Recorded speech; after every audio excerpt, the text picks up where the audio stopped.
ఈరోజు మా మమ్మీ నా కోసం చేసిన స్పెషల్ ఏంటంటే రాగి సంగటి మటన్ మునక్కాయ కూర వండిందనమాట.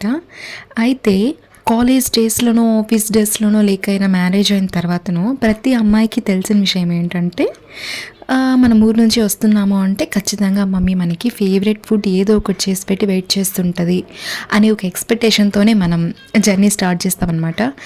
అయితే నాకు కాలేజ్ ఆఫీస్ డేస్ల కంటే మ్యారేజ్ అయ్యి నేను వస్తున్నాను అంటే మా మమ్మీ నా కోసం ఖచ్చితంగా ఏదో ఒక ఫుడ్ నాకు ప్రిపేర్ చేసి పెట్టింటుంది అనమాట. అయితే ఇప్పుడు నేను ఒక ఆల్మోస్ట్ డేస్ అని చెప్పకూడదు కానీ ఒక 1.5 month తర్వాత ఇంటికి వచ్చినాను అనమాట. అయితే నేను ఉంటున్న ఈ 1 weekలో మా మమ్మీ నాకు ఫేవరెట్ ఫుడ్ మొత్తం నాకు చేసి పెట్టిందనమాట.